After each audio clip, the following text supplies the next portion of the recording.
জিনিসটা না দেখলেই নয়। প্রথমটা হলো 7 মে 2025, দ্বিতীয়টা উৎপাদন তারিখ আর কি 8 মে 2025, পরেরটা হলো 8 মে 2025, তারপরটা হলো 30 এপ্রিল 2025। গেলেই পাস।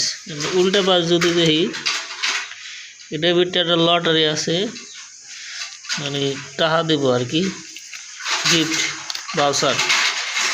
এমনি যদি পুরাটা আবার দেখি, এই যে হলো ভাউচার। যেমন এটা ভিতরে ঘষছি, এটা ভিতরে 20 টাকা দেওয়া হয়েছে। এমনি কত হলো, এটার কিন্তু ডেট গেছে 24, মানে 31 ডিসেম্বর 2024, 31 ডিসেম্বর 2024।